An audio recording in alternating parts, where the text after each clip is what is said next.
에레미야서 28장 10절에서 17절까지 말씀 찾으신 줄 알고 제가 받들어 봉독하겠습니다. 선지자 하나냐가 선지자 에레미야의 목에서 멍에를 취하여 꺾고 모든 백성 앞에서 말하여 가로되 여호와께서 이같이 말씀하시되 내가 두 해가 차기 전에 열방의 목에서 바벨론 왕 느부갓네살의 멍에를 이같이 꺾어버리라 하셨느니라 하며 선지자 에레미야가 자기 길을 가니라. 선지자 하나냐가 선지자 에레미야의 목에서 멍에를 꺾어버린 후에 여호와의 말씀이 에레미야에게 임하니라. 가라사대 너는 가서 하나냐에게 말하여 이르기를 여호와의 말씀에 너가 나무 멍에를 꺾었으나 그 대신 쇠 멍에를 만들었느니라. 만군의 여호와 이스라엘의 하나님이 이같이 말하노라. 내가 쇠 멍에로 이 모든 나라의 목에 메워 바벨론 왕 느부갓네살을 섬기게 하였으니 그들이 그를 섬기리라. 내가 들 짐승도 그에게 주었느니라 하신다 하라. 선지자 에레미야가 선지자 하나냐에게 이르되 하나나여 들으라. 여호와께서 너를 보내지 아니하셨거늘 너가 이 백성으로 거짓을 믿게 하는도다. 그러므로 여호와께서 말씀하시되 내가 너를 지면에 제하리니 너가 여호와께 패역하는 말을 하였음이라. 금년에 죽으리라 하셨느니라 하더니 선지자 하나냐가 그의 7월에 죽었더라. 아멘. 오늘 본문 말씀을 중심으로 해서 거짓 선지자 하나냐라는 제목으로 말씀을 나누고자 합니다.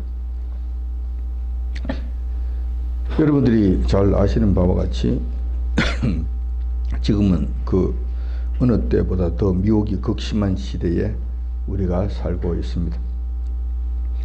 아직까지는 종교 탄압이 노골적으로 이루어지고 있지 않기 때문에 평안하다 이렇게 말할지 모르겠지만 이런 때에는 평안하다 하는 이런 때에는 거짓 선지자들이 우후적순처럼 일어나게 됩니다. 비 온 뒤에 쓰레기통에서 독버섯이 피어나는 것처럼 창궐하는 시대를 맞이하게 된다는 것입니다. 그들도 종교의 자유를 기회로 삼아서 악한 일에 하나가 된다는 것입니다. 이러한 미혹은 말세 때가 되면 더욱 극성을 부리게 되어서 할 수만 있다면 택한 자라도 삼키려고 덤벼드는 우는 사자와 같은 모습을 보이고 있는 것입니다. 영적 상태가 그런 것이고 지금 현재 우리가 살고 있는 우리의 영적 환경이 그러하다는 것입니다. 자, 이런 이야기를 하면 상당수의 성도들은 이런 반응을 보입니다. 맞아, 정말 그래. 우리는 미혹이 극심한 시대에 지금 살고 있는 거야. 좀 그런 맞아. 이렇게 수긍을 해요. 대부분의 성도들은 그렇게 수긍을 하는 거예요. 그런데 다른 한편으로는 이런 마음을 가지고 있는 거예요. 그렇지만 나는 아니야. 내가 뭐 그런 거짓말에 속을 것 같아? 다른 사람은 속을지 모르지만 나는 아니야. 나는 그렇게는 되지 않아. 그럴 리가 없어. 이렇게 마음으로 생각한다는 거예요. 그리고 마음으로 자기 스스로를 든든하게 여긴다는 것입니다. 하지만은 성경에서는 이런 일에 대하여 엄하게 경고를 하고 있습니다. 선질로 생각하는 자는 넘어질까 조심하라 라고 말씀하십니다. 항상 우리가 섰다고 생각하며 항상 우리가 자신 있다고 여길 때 우리는 넘어지는 일이 생긴다는 거예요. 조심하고 또 넘어질까봐 염려하면서 그렇게 가는 사람들은 비교적 안전하게 가는데 나는 괜찮아. 그 누가 뭐래도 나는 그런 일이 없어. 이렇게 되는 순간에 우리는 바로 코앞에 놓인 돌뿌리를 알지 못하고 돌뿌리에 처해서 넘어지게 된다는 것입니다. 그래서 성경에서 이렇게 고린도전서 10장 12절에 이렇게 말씀하시는 섰다고 선줄로 생각하는 자는 넘어질까 조심하라 하고 저희들에게 경고를 해 주신다는 것입니다. 그래서 오늘은 미혹의 중심에 서서 많은 사람들을 악의 길로 인도하는 거짓 선지자에 대해서 말씀을 드리고자 합니다. 이 말씀의 가르침을 통해서 거짓 선자를 잘 분별할 수 있는 능력을 가지시기를 바랍니다. 그리하여 미혹에 넘어질 일이 없기를 다시 한번 여러분들에게 당부드립니다. 오늘 본문 말씀의 배경은 이렇습니다. 남유다가 여호와 하나님 앞에 범죄합니다. 그 형제격인 북이스라엘이 여호와 하나님 앞에 범죄함으로 말미암아 아수라는 나라에 의해서 완전히 멸망당했습니다. 이것을 보고 남유다가 교훈을 삼아야 되는데 교훈을 삼지를 못합니다. 똑같은 일을 반복하게 됩니다. 그러므로 여호와 하나님께서 어제나 오늘이나 동일하신 여호와 하나님께서 북이스라엘을 징계하셨던 벌하셨던 그 여호와 하나님께서 남유다도 똑같은 형식으로 벌을 하게 되십니다. 벌을 내리시게 됩니다. 바빌론 제국을 일으켜 세워서 이스라엘 백성들을 완전히 무너뜨리는 그런 일들을 하시게 됩니다. 여호와 하나님께서는 세계적으로 그 유명한 왕 바벨론의 느부갓네살을 일으켜 세우시고 그 느부갓네살을 통해서 2차에 걸쳐서 남유다를 침범하게 하십니다. 2번에 걸쳐서 그 일을 하게 하십니다. 그러니까 이것은 뭐 정치적으로 보면은 세계 역사적으로 볼 것 같으면은 뭐 적당히 하고 또 돌아가고 또 적당히 하고 돌아갔다 뭐 이렇게 설명을 하고 있지만 성경에서는 여호와 하나님께서 느부갓네살 왕을 2차례 2차례나 그 유다 땅에 보내서 그들을 야단을 치셨다. 이것은 2번에 걸쳐서 돌아오라는 사인을 주셨다는 것입니다. 이제 이렇게 봤지. 이러면 큰일 나는 거야. 이렇게 되면 너희들이 반 죽는 거야. 알았지? 그러니까 이제는 주님 앞에 돌아와. 이제 나에게 돌아와. 우상 숭배하지 말고 내 말에 순종하고 내와 더불어 맺은 그 언약을 기억하면서 약속대로 살자. 첫 번째 말을 안 들으니까 또 2번째까지 하신 거예요. 그래서 느부갓네살 왕이 예루살렘을 2번이나 침범해서 그 많은 사람들을 잡아가기도 하고 죽이기도 하고 또 성전의 예물들, 기물들, 보물들을 좀 약탈해 가기도 하고 그렇게 한 것입니다. 그리고 이제 얼마 남지 않는 찌끄레기들, 소위 말하는 뭐 찌꺼기라고 이야기할 수 있는 그 작은 부리들만 지금 예루살렘과 유대 백성, 유대 나라에 남아있는 이런 상태가 된 거예요. 자, 세 번째가 남아있는, 세 번째. 그렇더라도 느부갓네살 왕을 통해서 유다를 좀 더 완전히 패망시키지는 않았어요. 그리고 여기서도 돌아오면은 여호와 하나님께서 이 작은 나라라도 살려주시겠다고, 아주 생명은 유지하게 해주시겠다고 그렇게 그 약속을 하시는 거예요. 자, 이런 급박한 상황 속에서 여호와 하나님께서는 그 걸출한 선지자 에레미야를 세워주십니다. 그리고 하나님의 말씀을 에레미야 선지자를 통해서 전하게 하십니다. 핵심은 그거예요. 돌아오라. 지금도 늦지 않았으니까 돌아오라. 더 늦기 전에 돌아오라는 거예요. 근데 이러한 에레미야의 음성을 여호와 하나님께서 에레미야를 통하여 전하시는 하나님의 음성을 그 백성들은 듣지 않습니다. 순종할 기미를 보이지를 않는 거예요.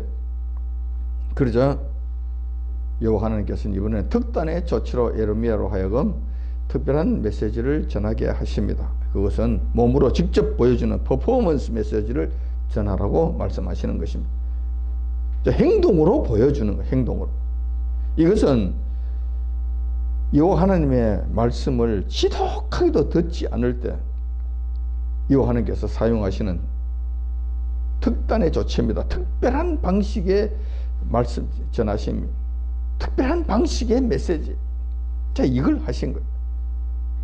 어떻게 하느냐 할 것 같으면 예레미야로 하여금 나무로 멍에를 만들게 합니다. 자, 나무 칼거든. 나무로 이렇게 해서 목에 씌우는 이걸 만들게 하셨어. 그때 당시에는 어떤 식으로 만들어졌지 저희들은 알지는 못해. 하여튼 목에 씌워서 끌고 다니는 멍에 이걸 만들어서 직접 너 목에 아주 목에 차도록 해라. 그리고 그 굉장히 고통스러운 그런 형태가 되도록 하라. 사실 목에 이 멍에를 매게 될 것 같으면 괴로워요. 힘들어요. 걷는 것조차도 부자연스럽게 보이는 거예요. 자, 이렇게 해서 왕궁에 가서 왕에게도 이야기 전하고 그 만주 백관 앞에서도 그것을 전하고, 예루살렘 성전에 가서 성전 제사장들과 성전에 모이는 백성들에게도 이게 전하라. 이 목에 걸고 가서 전하라. 근데 너희들이 이 목에 걸고 너희들이 전하는 내용은 이것이다.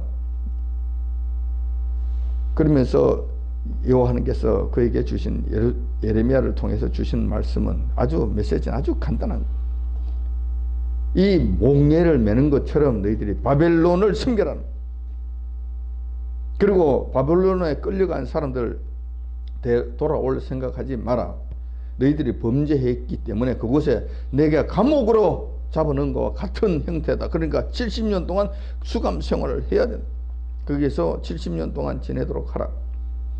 그러니 속히 돌아올 것이라고 보따리 싸고 아직도 그냥 서 있는 그 사람들 정신 차리고 보따리 풀고 거기서 자리 잡고 결혼도 하고 땅도 일구고 그렇게 해서 장기전을 70년 동안 살 준비를 하라고 말씀하시는 거예요.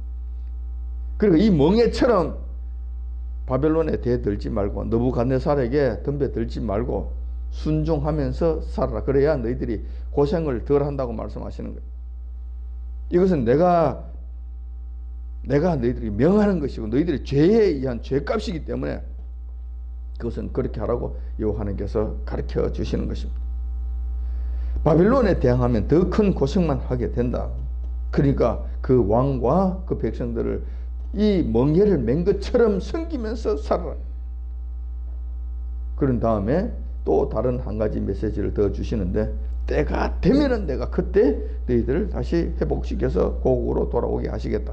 적어도 70년은 기다려야 된다. 그동안 너희들이 수형 생활을 잘 하면은 내가 돌아오게 해 주시겠다고 그렇게 약속을 하십니다. 자, 이런 말을 그 왕궁과 예루살렘 성전에서 전하고 있을 때에 거짓 선지자 하나냐가 성전에 나타납니다. 그리고 많은 백성들과 제사장들이 보는 앞에서 또 다른 예언을 하게 됩니다. 그것이 28장 2절에서 4절에 있는 말씀, 그게 나오는 말씀. 만군의 여호와 하나님께서 이같이 말씀하셨다. 내가 바벨론 왕의 멍에를 꺾었다. 2년이 다 되기 전에 바벨론으로 끌려간 백성들과 성전의 각종 기물들과 보물들을 다시 돌아오게 하시겠다. 이 하나냐가 지금 하나님의 말씀을 전하는 예언을 하는 이 모습을 보면 몇 가지 특징적인 일들이 있어요. 첫째, 그는 만군의 여호와 하나님께서 이같이 말씀하셨다고 시작을 합니다. 전혀 이단적인 냄새가 나지 않아요. 전혀 가짜라는 그런 모습이 보이질 않아요. 이건 정말 진짜 중에서 더 진짜 같아. 만군의 여호와 하나님이라는 이름을 들고 나오는 거예요.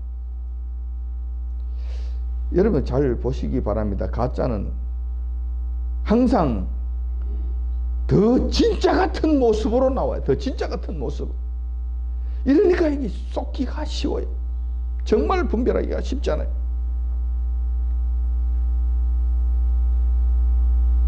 그리고 자기가 여호와 하나님 앞에 더 충성된 모습으로 나타나는 거예요. 그리고 더 그럴듯한 모습으로 나타나요. 예레미야 선지자는 아시다시피 볼품이 없잖아요. 눈물의 선지자가 되어서 거의 거지와 비슷한 행색이었을 거예요. 뭐 그런 볼품이 없었어요. 화려한 옷을 입거나 뭐 거대한 뭐 왕관 같은 걸 쓰고 어디 위험 있게 나타나서 여호와 하나님께서 이렇게 말씀하셨느니라 이런 거 없어요. 그냥 깨재재하게 와서 그냥 멍에를 맸으니 뭐 그 얼마나 힘들겠어요. 이런 모습 깨재재하게 해서 이렇게 와서 여호와 하나님께서 말씀하셨다. 이 말씀을 듣도록 하라. 뭐 이렇게 이야기했을까? 보는 사람들이 잠깐만 저기에서 뭐 선한 것이 나오겠나? 진짜 저기에서 뭐 하나님 말씀 같은 게 뭐 나오겠나? 외모로 판단해요. 대부분의 사람들은 그래요. 타락한 인간들은 저와 여러분 할 것 없이 그런 경향을 가지고 있어요. 아마 그렇게 된다니까. 근데 하나냐와 같은 이런 사람들은 그전에도 거기서 행세를 하고, 이 사람은 뭐 서울대에 나왔고 유학해서 뭐 박사학위를 받고 왔던 사람이고, 거기에다가 뭐 그 옷도 뭐 화려하게 옷을 입고 거창하게 나타나가지고 말도 잘해요. 그냥 말이 그냥 청산유수에 드락하면서 여러분 들을지어다 만군의 여호와께서 말씀하셨느니라. 그럼 어느 것을 따르겠어요? 지금 말씀의 내용을 보면은 완전히 반대되는 이야기예요. 2년 이내에 회복시켜 주시겠다. 백성 잡혀갔던 백성 다시 다 돌아오고 성경 기물과 보물도 다시 다 돌아오고 여호와 하나님께서 멍에를 확실하게 다 꺾어. 그러니까 바벨론 완전히 짓밟아서 힘을 쓰지 못하도록 완전히 뭉개버리고 다 회복시키시겠다. 이런 말을 전하는 거예요. 완전히 예레미야 선지자가 전하는 말씀과는 반대되는 말을 하는 거예요. 자, 이렇게 되면은 청중들에게 이제 공이 넘어가게 됩니다. 그 이야기를 들은 청중들이 두 가지 하나님의 말씀을 들었는데 이 두 가지 말씀 중에서 한 가지를 택해. 선택은 청중들의 몫이 되는 거예요.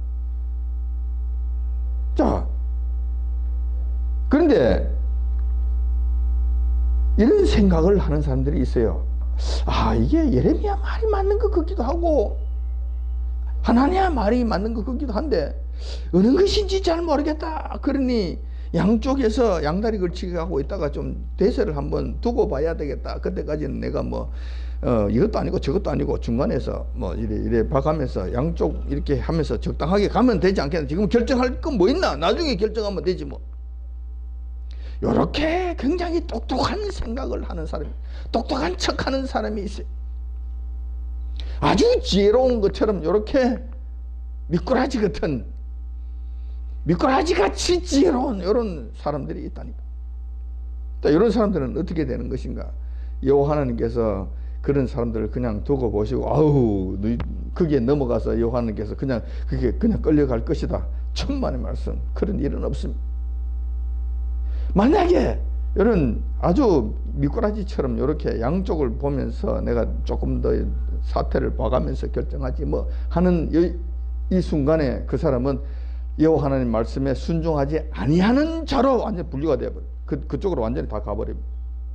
오로지 여호와 하나님께서 원하시는 자들은 여호와 하나님의 말씀에 순종하고 그것으로 따라오는 사람들만 하나님의 백성이라고 생각하고 하나님의 긍휼의 대상으로 여기지. 이것을 뭐 이러니 저러니 눈치 보니 어쩌니 뭐 하나님 모든 사람들 싸그리 처음 다 저쪽으로 다 내버리신다. 잘라서 다 저쪽으로 버리신다는. 이걸 잘 기억하시기 바랍니다. 이게 굉장히 위험한 생각.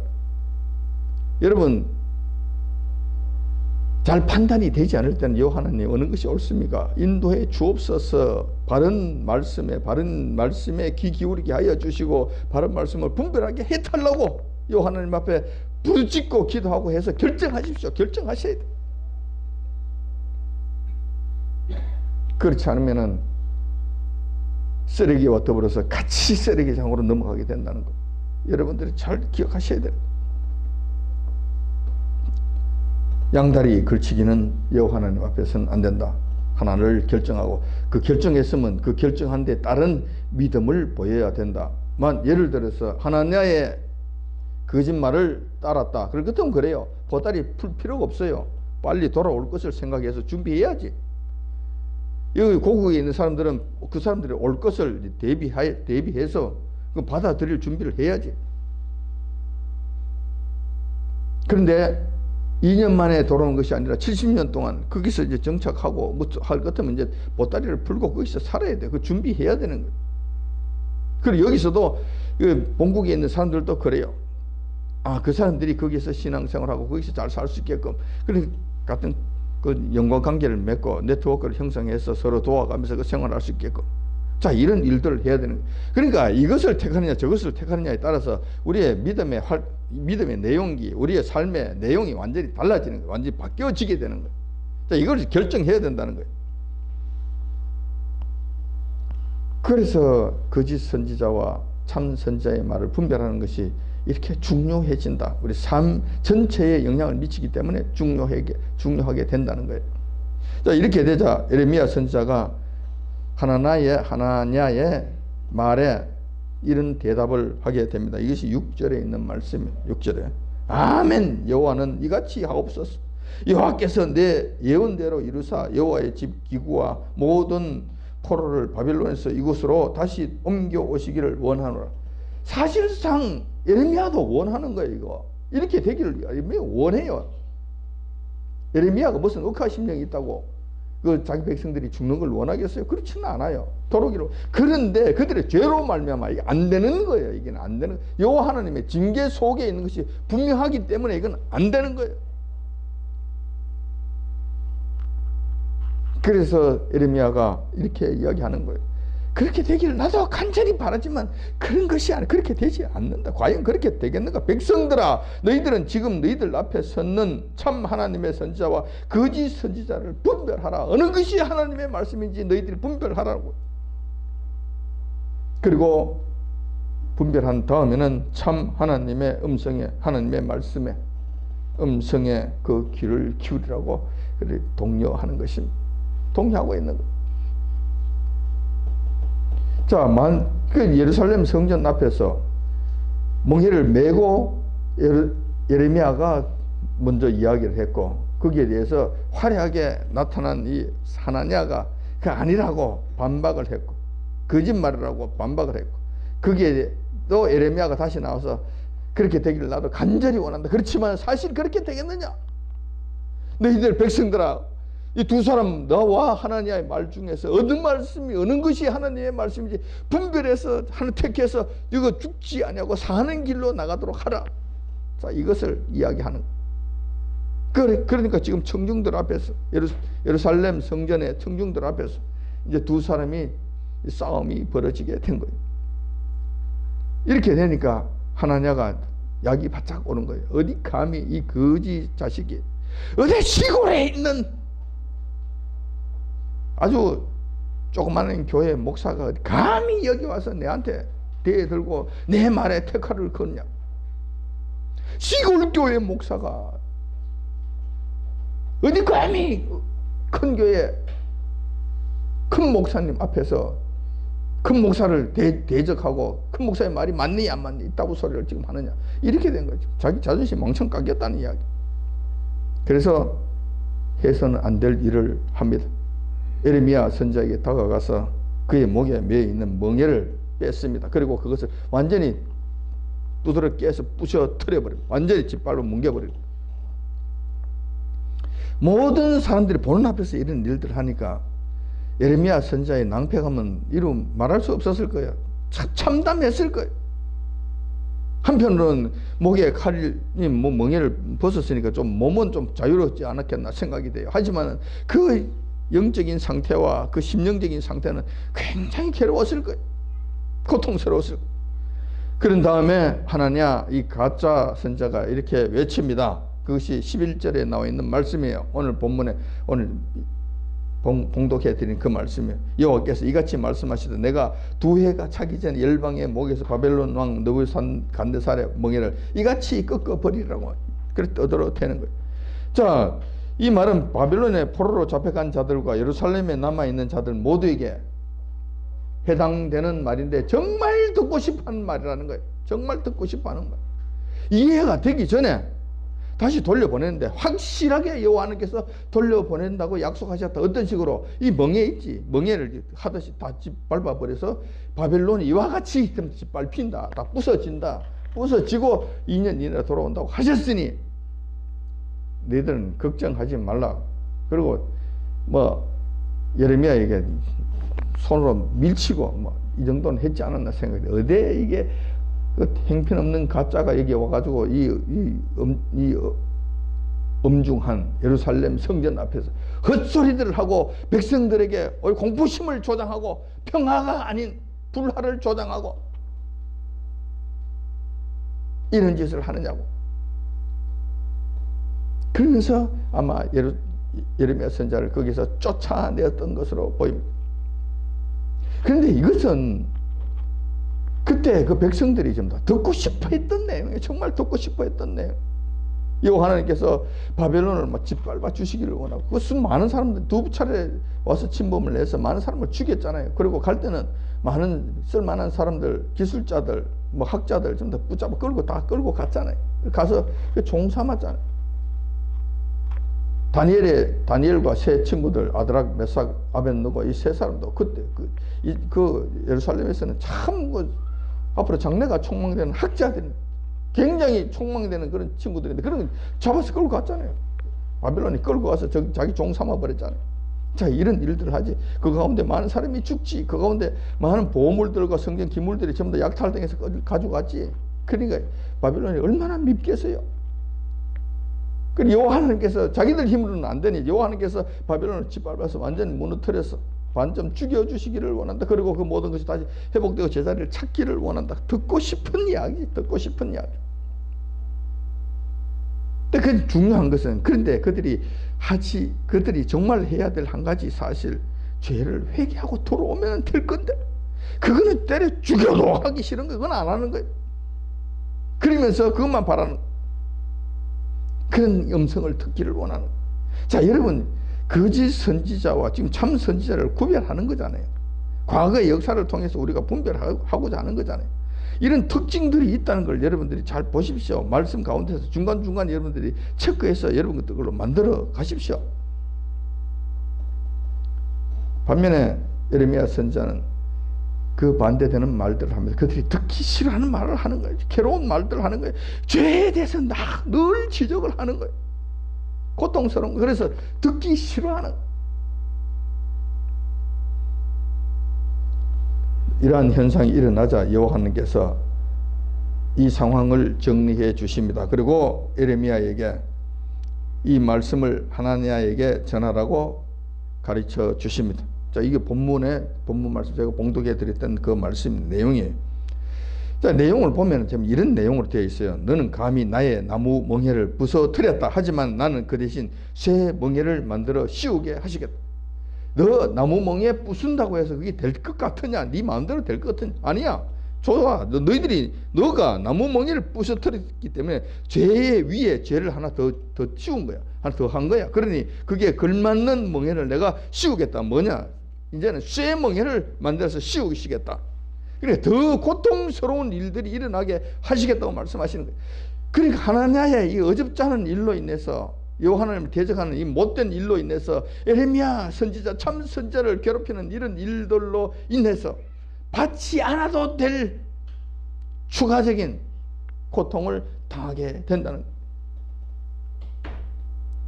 이것은 하나냐 자기만 그렇게 되는 것이 아니라 예루살렘에 남아있는 모든 사람들에게 또 그 주변에 있는 나라들까지 본 말씀을 잘 보면 그 주변에 있는 나라들까지 또 고통을 받게 되는 이런 결과가 되는 거예요. 그런 고통을 자초하게 됩니다. 그리고 하나냐에게 이렇게 말씀하게 하십니다. 너는 내가 보내지 않았다. 그러므로 여호와 하나님의 이름으로 떠들 자격이 없다. 감히 여호와 하나님의 이름으로 함부로 떠들어 대느냐? 내가 시키지 아니하였고 내가 말을 주지도 아니하였고 이 일을 내가 명하지도 아니하였는데 어때 감히 만군의 여호와 하나님께서 이렇게 말씀하셨다 그러면서 한 여호와의 이름으로 떠들어 대느냐? 너야 하나님의 이름을 망령되이 일컫지 말라고 하지 아니하였느냐?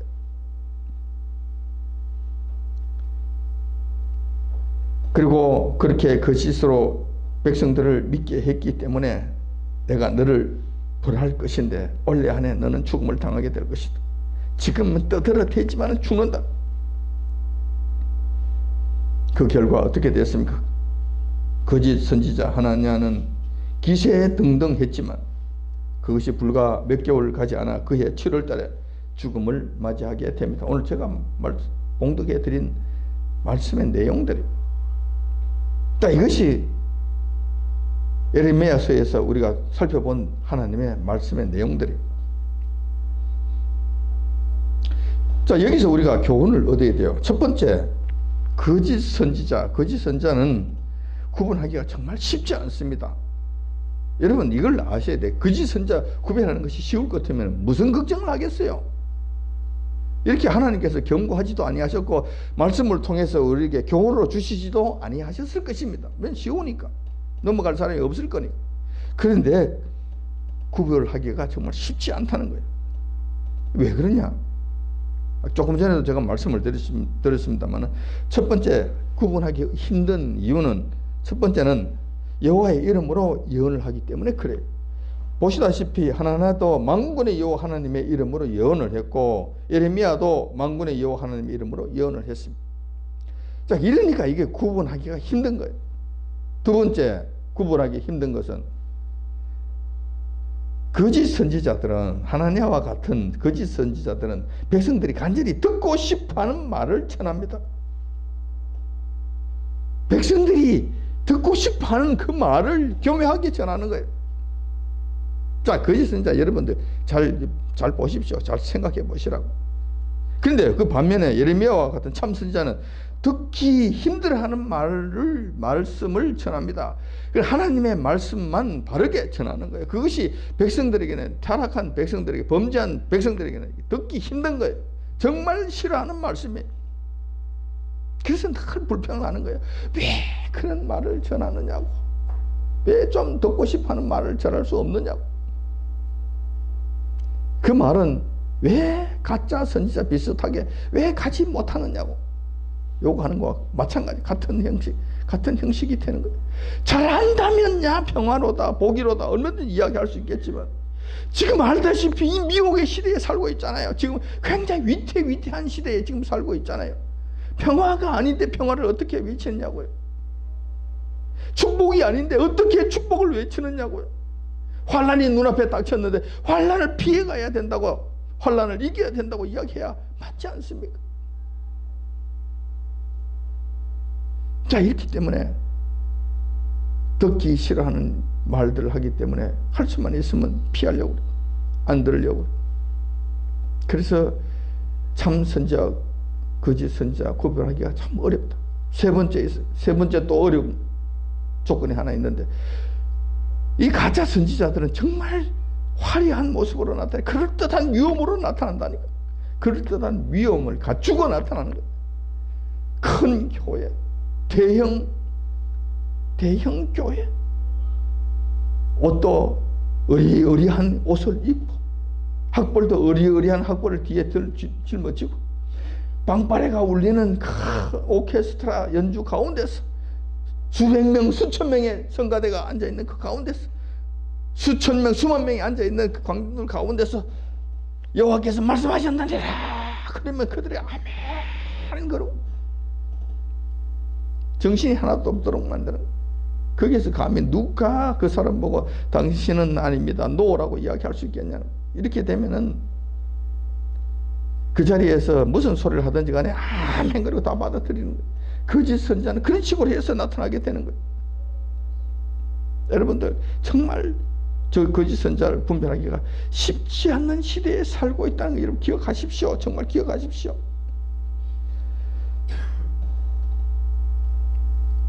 참 선지자들은 듣기 좋아하는 말을 하는 것이 아니라 듣기 힘들어하는 말들을 전한다. 그런데 대부분의 성도들은 듣고 싶어하는 말들을 듣고 싶어한다. 이건 말세 때의 특징으로 성경에서 가르쳐주고 있는 말씀이에요. 그러니까 여기에서는 저와 여러분들도 예외가 아니라는 거예요. 예외가 아니라는 거예요. 디모데후서 4장 3절 4절에 보면은, 디모데후서 4장에 3장 4절에 보면, 3절 4절에 보면, 때가 이르리니 사람이 바른 교훈을 받지 아니하며 귀가 가려워서 자기의 사욕을 쫓을 서성을 많이 두고 또 그 귀를 진리에서 돌이켜 허탄한 이야기를 쫓을, 이 마지막 때의 현상들을 지금 말씀해 놓고 있는 거예요. 참 말씀을 따르려고 하지 않아요. 허탄한 소리를 좋아해요. 그리고 바른 말을 하는 선생을 미워한다니까. 그리고 자기 듣고 싶어하는 말을 하는 선생, 목사를 끌어다가 월급 주고 세워놓고, 야, 그 좋은 이야기 좀 한번 해봐. 내 귀를 즐겁도록 하는 이야기를 한번 해봐. 재밌는 이야기를 한번 해봐. 우스꽝스럽게라도 막 이렇게 해서 재밌는 시간을 한번 만들어봐. 이거예요. 지금 이거 한다는, 때가 되면 이렇게 된다는, 그때가 지금 이때예요. 그때가 지금 이때라니까. 그래서 거짓 선자를 구별하기가 참 쉽지 않다는. 자, 그런데 거짓 선자를 구별할 수 있는 특징들이 있습니다. 이 특징들을 여러분 잘 보시면은 여러분들 구별할 수가 있어요. 첫 번째, 여호와 하나님께서 분명히 말씀하셨어요. 거짓 선자들의 특징 첫 번째, 여호와 하나님께서 부르지 아니하셨다는 거예요. 부르지 아니하는 사람이 지가 선지자라고 떠들어대는 거예요. 하나님의 선지자, 하나님의 종은 아무나 아무렇게나 하는 것이 아닙니다. 정말 이거 조심해야 돼요.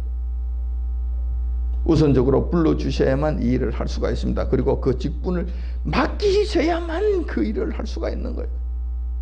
여호와 하나님께로부터 받은 직임이기 때문에 우리는 우습게 볼지 모르지만은 엄청나게 존귀한 것이고 엄청나게 권위 있고 영광스러운 직임이라는 것을 우리 잘 아셔야 돼요. 참 선지자로 부름받은 자들, 어마어마한 권세와 권위가 그에게 주어졌다는 것을 아셔야 돼요. 에레미야와 같이 겉으로는 볼품이 없지만은 참 선지자는 여호와 하나님의 그 권능과 권세와 능력이 그 가운데 함께 하시는 엄청난 능력의 소유자라는 것을 여러분이 이해하셔야 돼요. 보셔야 되는. 자, 하나님께서 부르지 아니하셨기 때문에 그는 자칭 선지자가 되는 거예요. 자칭 선지자가 되는 거예요. 자칭 선지자는 하나님께서 보실 때 이 거짓 선지자가 되는 거예요. 내가 부르지도 아니했고 내가 일을 맡기지 않았는데 네가 그냥 기어 나왔다? 뭐 때문에 나왔나? 너 뭐 때문에? 성경에서는 분명히 말씀하고 계세요. 땅 팔려고 하니 힘들고 빌어먹자니 창피하고 이거 하면은 쉽게 밥 벌어먹을 수 있겠다. 쉽게 영광을 도적질할 수 있겠다. 이것 때문에 하는 거잖아요. 하나님의 이름을 도용해서 영광을 받으려고 일하지 아니하고 쉽게 많은 것을 누리고 많은 것을 영광을 받고 이거 하고자 하는 거잖아요. 대형교회 목사들 일주일에 설교 4번 정도 합니다.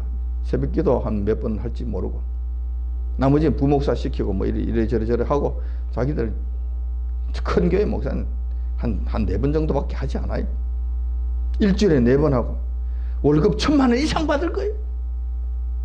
플러스 목회 활동비, 플러스 도서 구입비, 플러스 생활비, 플러스 어디 가서 상가에 뭐 축복 뭐 예배 드려주고 또 뭐 잔치 자리에 가서 축복 뭐 기도해주고 하면 플러스 장례 치러주고 나면 또 플러스. 목사가 한번 움직이는 데마다 그냥 움직여지는 것이 없어요. 우리 교회가 그렇다는 것이 아니라 큰 교회 그렇다는 거예요. 아시는 분은 아실 거예요. 신방만 한번 가도 하나님께 감사드리는 감사 헌금, 목사에게 주는 헌금, 목사에게 사례비 별도 제가 들었어요. 나는 보지는 못했지만 이야기를 들었어요. 그렇게 했다는 목사들의 이야기를 들었어요. 이거 얼마나 좋아요. 얼마나 할 만한 일이에요. 합법적으로 많은 성도들로부터 이 우러름을 받고 그 어마어마한 돈들을 합법적으로 전부 다 자기 사용할 수가 있고 세상에 이보다도 더 멋진 직업은 없을 거예요. 이러면 안 된다는 거예요. 이것은 안 된다는 거예요. 이렇게 하면 안 된다는 거예요. 참 선지자는 그렇게 해서 안 된다는 거예요. 거짓 선지자들의 모습이 그렇다는 거예요. 그렇다는 거. 두 번째, 거짓 선지자들의 특징. 두 번째, 하나님께서 말씀을 주지 않으신다는 거예요. 그렇잖아요. 하나님께서 종으로 쓰지 아니하시겠다고 말씀하셨고 종으로 쓰지 아니하시는 이상 그 자칭 선지자에게 하나님 말씀을 주실 일이 없습니다. 하나님께서 말씀하지 아니하시는 거예요. 일을 안 맡겨. 너희 가서 하나니아에 가서 너는 수일 내로 죽는다고 말하라. 하나님께서 말씀을 주시잖아요. 그럼 이 말씀을 갖고 거기 가서 하나니아야 너가 여호와 하나님 앞에 반역하였으니 너가 수일 내로 죽게 될 것이다. 그럼 전하면 돼요. 그럼 하나님 말씀이니까 그걸 전하면 되는 거예요. 그런데 거짓 선자에게는 이러한 말씀을 안 주신다니까. 70년 동안 거기서 수감 생활을 해야 하느니라 하나님께서 말씀해 주시잖아요. 근데 그 말씀 그대로 전하면 돼요. 그럼 그대로 돼요. 그런데 하나냐에게는 이런 말씀을 안 주시잖아요.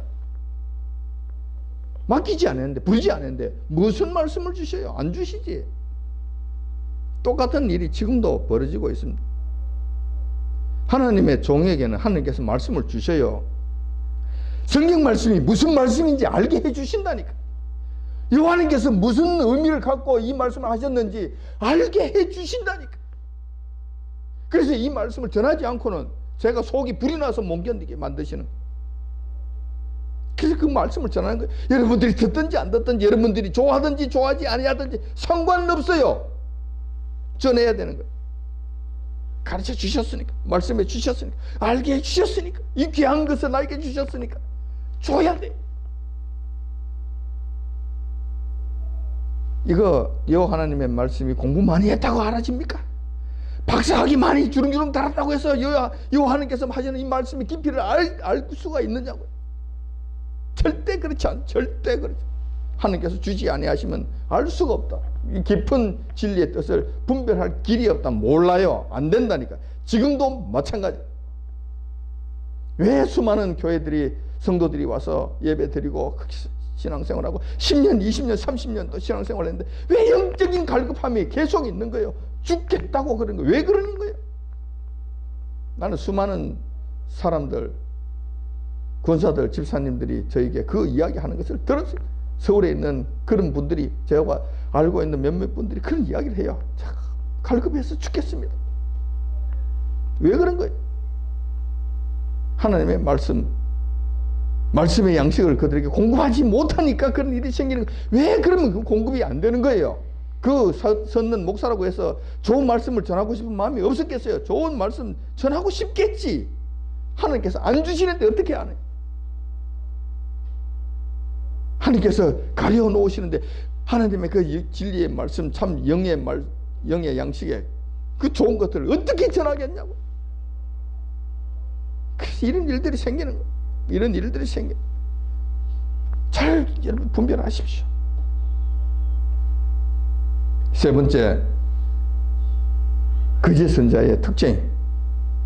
그 말에 효염이 없습니다. 거짓 선자들이 떠드는 말에는 아무리 여호와 하나님의 이름으로 예언을 한다 하더라도 그 말대로 이루어지지 않습니다. 실현되지 않습니다. 왜냐하면 여호와 하나님의 말씀이 아니기 때문에, 지 말이니까 이루어지지 않아요. 무너지고 끝나는 것이지. 그러니까 이 길을 따라가는 사람 전부 다 망하는 거예요. 전능하신 여호와 하나님의 말씀이 아니기 때문에 그가 하는 말은 모두 자신이 지어낸 말이 됩니다. 뿐만 아니라 여기서 더 중요한 것은 여호와 하나님께서 주시지 아니하는 말씀을 떠들어댈 때, 자기 생각에서 나오는 이 말을 떠들어댈 때 배후에는 반드시 악한 어둠의 영이 있다는 거예요. 귀신들이 조정을 하는 거예요. 사탄이 그를 사로잡는 거예요. 헛소리를 하게 하는 거예요. 하나님의 진리의 말씀 이외에는 전부 다 사탄의 말을 떠드는 자들이라고 보시면 여러분 맞습니다. 진리의 말씀은 한 가지밖에 없어요. 그 외에는 전부 다 틀린 거예요. 그 모든 틀린 것에는 어둠의 영이 그 배후에 자리 잡고 있다는 것, 여러분 기억하십시오. 그래서 이 음성을 듣고 가짜 하나님의 말씀을 들은 수많은 사람들이 갈급함을 느끼는 거예요. 영이 메말라 죽을 지경에 이르게 되는 거예요.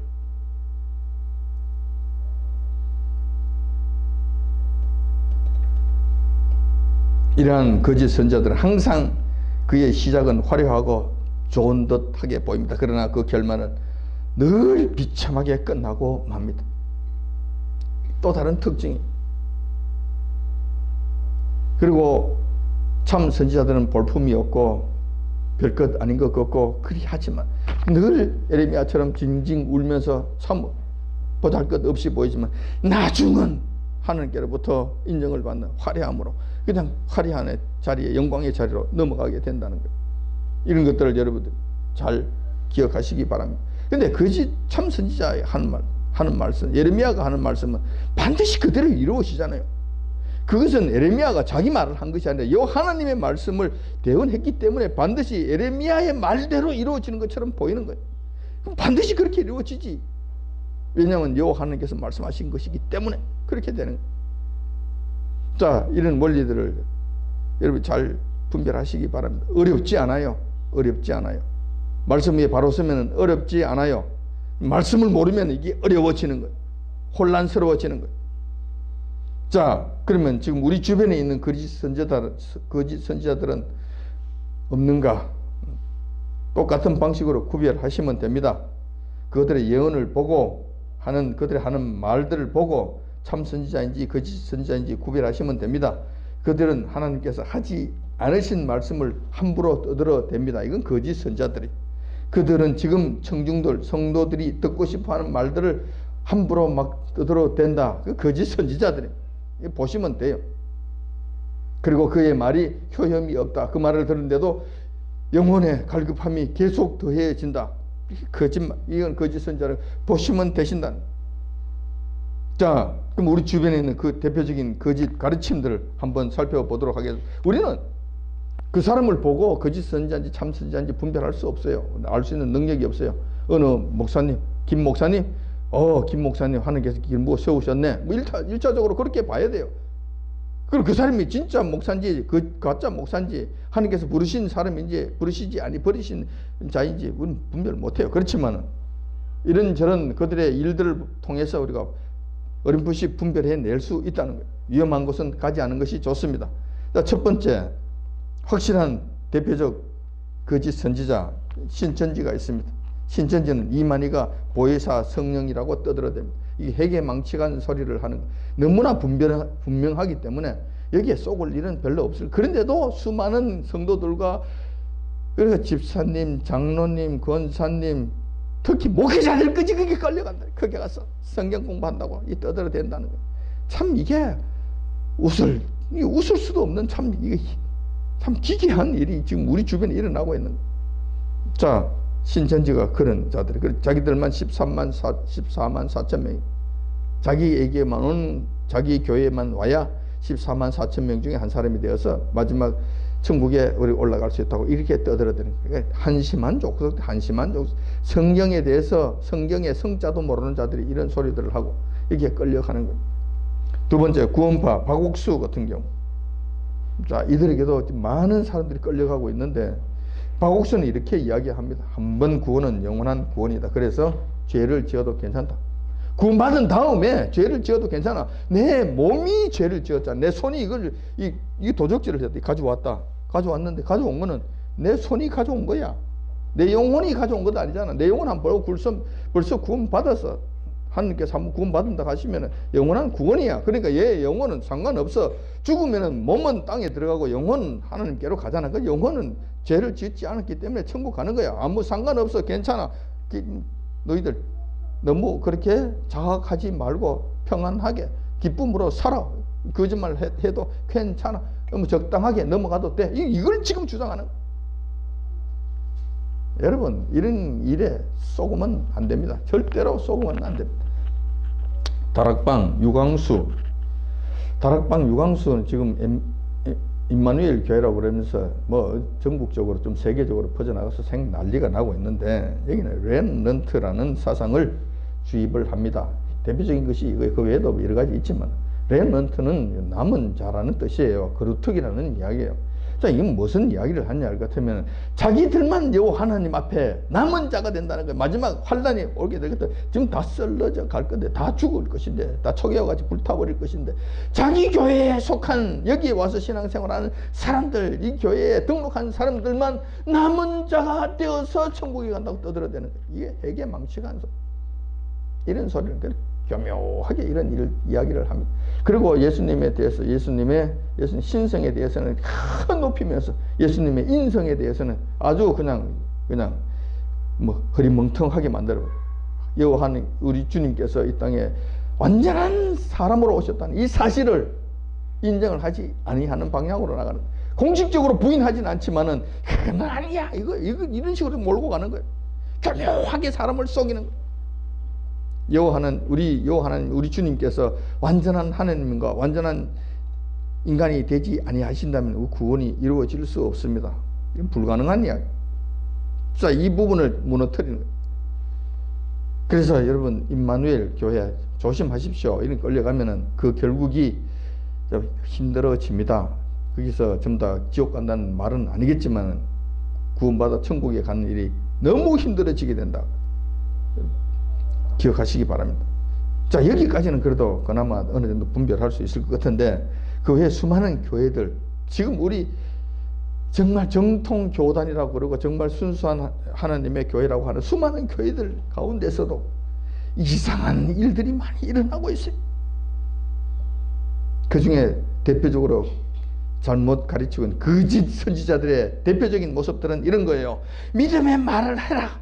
믿음을 가지고 믿음의 말을 하라. 그러면 그 믿음의 말대로 이루어질 것이다. 이 땅에서 이루어질 것이다. 부자가 될 것이다. 대표적인 거짓말이에요. 너희가 살았다는 증거가 어디 있느냐? 너희는 잠시 보이다가 사라진 안개와 같은 존재들. 말에 거짓말이 없는 자는 참된 자다. 그러니까 말에 오류가 없는 사람이 이 땅에 없다고. 성경에서 분명히 가르쳐 주셨는데도 믿음의 말로 하라고? 믿음의 말이 될 것 같아요, 그게? 성경에서는 너희 살았다는 증거가 어디 있느냐? 잠시 있다가 사라진 안개와 같은 존재라고, 정말 보잘것 하잘것 없는 존재라고 말씀하시는데, 믿음의 말로 그것이 이루어진다고? 자기가 뭐 전능한 자예요? 웃기는 소리라고. 이런 것을 지금 가르치는 거예요. 수많은 교회에서 이것을 이야기한단 말이에요. 잘 될 것이다. 복 받을 것이다. 조심하십시오. 무슨 잘 될 일이 있고 복 받을 일이 뭐가 있어요? 복 받을 짓은 해야지. 조심하십시오.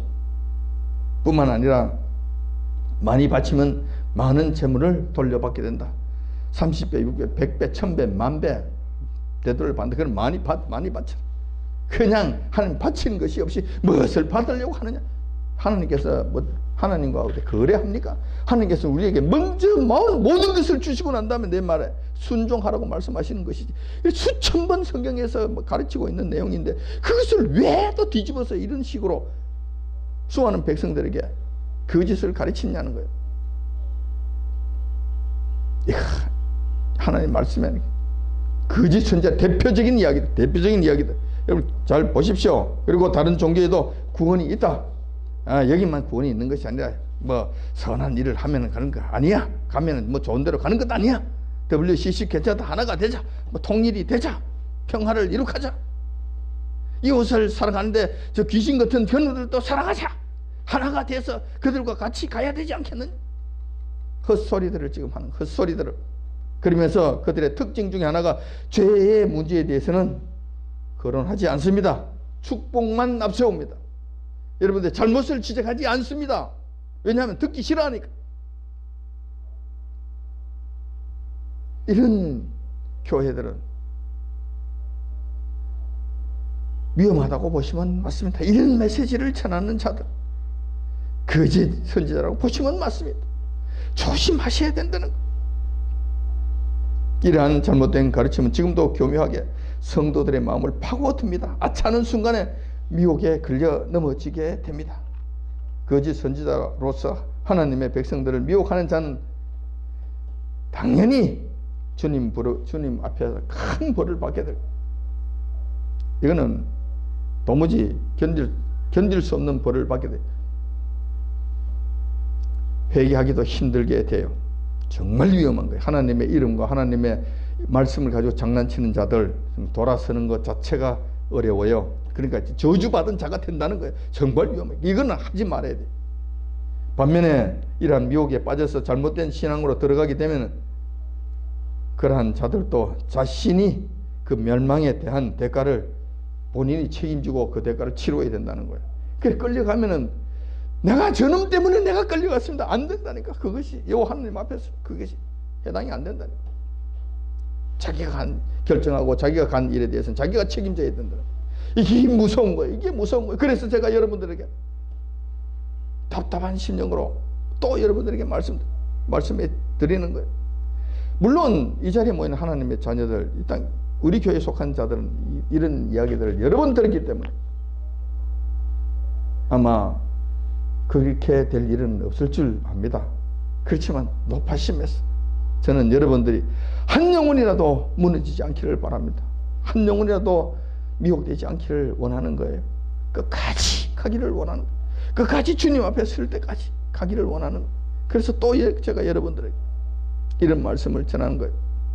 잘 기억하시고, 여러분들도 미혹되지 말아야 되겠지만은 주변에 있는 미혹에 걸려서 넘어가려고 하는 사람들을 다시 이렇게 세우는 일까지 여러분들이 같이 하셔야 된다는 거예요. 그런 자리에까지 들어가시기를 바랍니다. 이런 미혹의 극심한 상태에서 지금 우리가 신앙생활하고 있다는 사실을 우리가 잘 기억하시고 깨어 기도하며 진리의 영이신 성령님의 인도하심을 받아 날마다 승리하시는 저와 여러분들이 되시기 아침 주님의 이름으로 축원드립니다. 아멘. 기도하겠습니다.